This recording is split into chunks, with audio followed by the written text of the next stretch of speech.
李白701年到762年，字太白，号青莲居士，享有诗仙、诗侠、酒仙、谪仙人等美誉，不仅是中国历史上最杰出的诗人，也是华人世界中知名度最高的人物。李白存世诗文有1000余篇，代表作有早发白帝城、月下独酌、静夜思、蜀道难、行路难、梦游天姥吟留别、将进酒等，并有李太白集传世。他的作品犹如天马行空，意境奇异，诗句如行云流水，宛若天成。李白在诗歌上的艺术成就被认为是中国浪漫主义诗歌的巅峰。宋代诗论家严语传沧浪诗话云：人言太白仙才，常集李贺鬼才。不然，太白天仙之词，常集鬼仙之词年耳。明代诗词大家杨慎的《深谙诗话》则说：李白神于诗，杜甫胜于诗。李白一生留下了许多优美的古诗、律诗，还有乐府诗，其中有以绝句独受好评。清康熙年间，曹寅主持编撰的《全唐诗》收录了李白的五言绝句86首，明高秉选编的《唐诗品会》选录了李白的五言绝句23首，并把李白列为五言绝句的正宗诗人。唐诗300首选录李白五绝3首。李白的五绝是精美绝伦的艺术奇葩，历来广受人们喜爱，有许多五绝，如床前明月光、疑是地上霜等，达到了脍炙人口、妇孺皆知的程度。天生奇才，10岁吟诗，文武全才，少年游侠。根据传说，当李白的母亲快要分娩时，突然梦见太白星从天空中突然落入他的怀里，惊醒之后，当晚他就生下了李白。因此后来有很多人认为李白是太白星下凡。李白大约5岁时随父亲李克迁居四川，他自幼天资聪慧，异于常人，10岁时就能吟诗作对。父亲指导他诵读汉代司马相如的《子虚赋》时，他一读便能领悟。李白少年时代也广泛阅读诸子百家、楚辞、古乐府及汉魏六朝著名诗人的作品。他在青少年时期学习范围相当广泛，自数10岁观百家，上安州陪尝史书，15观其书，赠章相稿，并好剑术，含荆州书，接受了多方思想和知识。李白15岁时文章写得已经非常出色。20岁时，当时著名的文学家苏挺到蜀中做地方官，看到李白的作品，曾大加称赏，认为将来必能大成。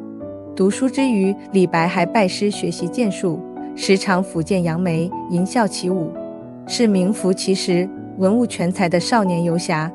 他生平总是剑不离身，身不离剑。宣和书谱中说他卯岁知通书，即常好击剑，落落不击数。五岳东鲁行达上翁中说他35岁时，故于不及事，学剑来山东。李白的诗中有很多写到剑，如抽剑步霜月，夜行空庭变，起舞扶长剑，四座皆扬眉，长剑一杯酒，男儿放寸心，不然拂剑起，沙漠收其勋等。可见剑在李白的生活和心灵中位置非同一般。李白20岁以后开始在蜀中漫游，曾登峨眉、青城、朱名山，这些生活经历对其豪放的性格和诗风的形成有重要影响。李白26岁时，为了实现政治理想，奋其智慧，愿为辅弼，使环区大定，海县青衣。待寿山达孟少府遗文书，他仗剑去国，辞亲远游，开始了漫游兼求是的时期。他浮洞庭，历湘汉，上庐山，东至金陵、扬州，复折回湖北，以安陆为中心，又先后北游洛阳、龙门、嵩山、太原，东游齐鲁，登泰山，南游安徽、江苏、浙江等地，游踪遍及半个中国，共执翰林不昧权贵。原喻杜甫一段佳话：李白虽是旷世奇才，诗文盖世，然而他的官运却一直不甚亨通。直到天宝元年，李白已经42岁，才得到当时的皇帝唐玄宗下诏征赴长安。这是因为京都诗人官任秘书监的贺知章读了李白的诗章之后，大为赞叹，向唐玄宗推荐的结果。李白初到长安，贺知章一见叹为谪仙人，声名益振。唐玄宗召见时，也将辇不迎，如见缘起。但是唐玄宗所赏识的只是李白的诗文才华，把他看作点缀歌舞升平和宫廷生活的御用文人，并非赏识他的政治抱负。这时李白才感到他的政治理想破灭，同时他也看不惯帝王权贵的傲慢作风。正如其诗云：渔阳九重万乘主，血浪赤池清所嫌。他的恃才傲物又招致了当朝权臣们的忏悔，使他感到长安终非久留之地。李白应唐玄宗之诏入京城之后，供奉翰林不到3年，就决定离开，再度开始了他的漫游生活。他游河南、山东、东南各地，一着去荆国，十载客梁园。在洛阳他遇见了杜甫，在汴州又遇见了高适，这3位诗人便一同畅游梁园、开封、济南等地。李白和杜甫更结下了深厚的友谊。这2位互相慕名的大诗人在一生中只相见了1次，但是情同手足，醉眠秋共被，携手日同行。杜甫与李十二同寻范时隐居。天宝4年秋，李白和杜甫分手后，又南游江浙，北涉燕赵，往来于齐鲁之间，其中以游梁宋时间最久。这个时期李白的生活是非常窘困的，归来无为业，生事如飘蓬。他的心情也很悲愤，摧残砍中虎，击拽为上鹰。但是他始终没有丧失他的乐观和自信，也没有放弃自己的理想。他相信自己，采丽犹可以，不惭世上英。笔落惊风雨，诗成泣鬼神。李白在《将进酒》中曾说：古来圣贤皆寂寞，惟有饮者留其名。这首诗歌以气势豪迈的君不见黄河之水天上来，奔流到海不复回。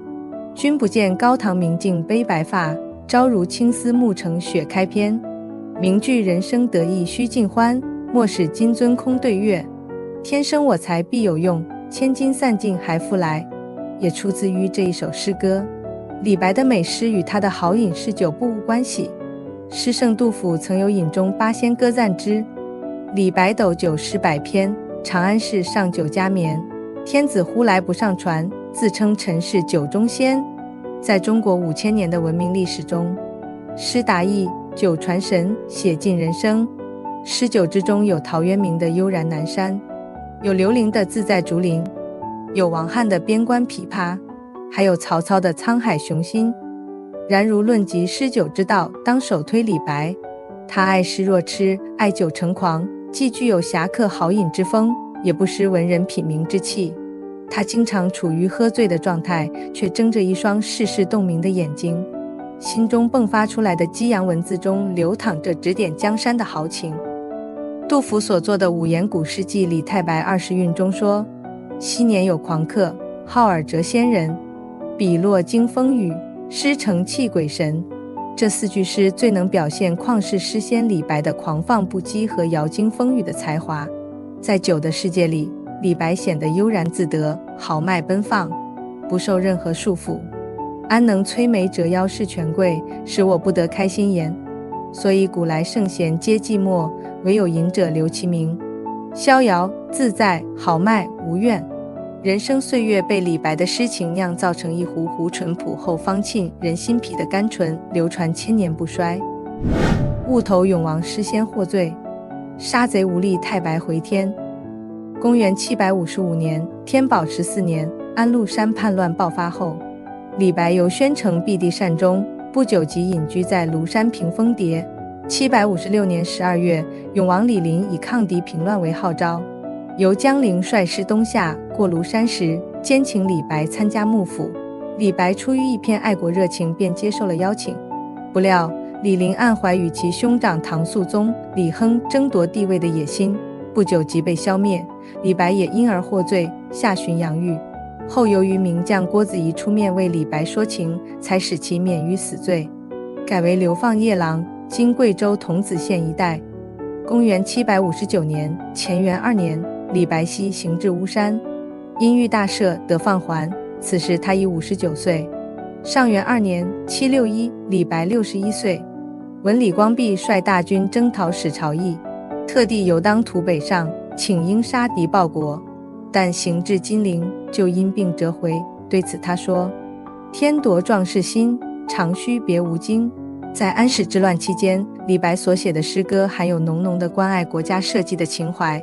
他的作品中其实还兼有游侠、隐士、道人、侧士等等的气质和思想。纵观他的作品，有儒家兼善天下的思想，要求济苍生、安社稷、安黎元，并认为苟无忌待心，独善义合一为。另一方面，他又接受了道家的思想，一生与道教徒交往甚密，求仙访道的行为贯穿始终。宝应元年，李白病死在他的族叔当涂令李阳冰的家中，初葬采石矶，后人遵其遗志，改葬青山。中国古人都讲究读书出世入相，然而李白却没有走成这条路。他有超重的诗歌才华，也有报国之心，但是报国无门。李白一生虽然仕途不得意，却留下不少优美的诗篇。晚年他年华耗尽，生活窘迫，幸而一生的心血集结成近千首诗稿，在民间广为流传，成为中国文学宝库中的重要遗产。本文源自网络资讯，若有侵权，请及时联系我们删除处理。以上是今天的分享，希望您会喜欢，我们下次再见。